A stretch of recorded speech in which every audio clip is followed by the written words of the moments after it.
எங்க வீட்டுக்கு உங்க அம்மா வரக்கூடாதுன்னு சொன்னால, வர சொல்லிட்டாங்களா? உங்க அம்மா வர சொல்லிட்டாங்களா எங்க வீட்டுக்கு?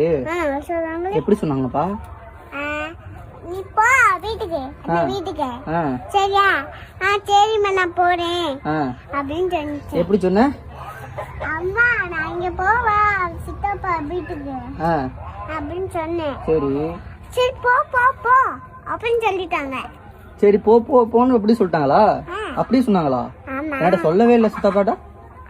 நீங்க தான் வந்தீங்க, அதனால நாங்களே பட்டுட்டோம். உங்க அப்பாவும் திட்டினாங்களாம்ல உன்னைய எங்க வீட்டுக்கு வரக்கூடாதுன்னு. ஆமா. அதுக்கு நீ என்ன சொன்ன? அப்பா நான் போறப்பா வீசுவா அப்படின்னு சொன்னேன். எப்படி இல்ல எப்படி சொன்னீங்க? அப்பா வீசுவா அப்படின்னு சொன்னேன், வீட்டுட்டாங்க. அப்பாவே இங்க வந்தாங்களா? சரி நீங்க இங்க வருவீங்களா? நான் வரமாட்டேப்பா, எப்படி வரமாட்டேன், அதனால சொன்னேன். சரி அதுக்குள்ள உங்க அப்பா அப்பா வீட்டுக்கு வர சொல்லிட்டாங்களா? சித்தப்பா வீட்டுக்கு போகலாமா? போ போ அப்படின்னு சொல்லிட்டாங்க. அப்படியா?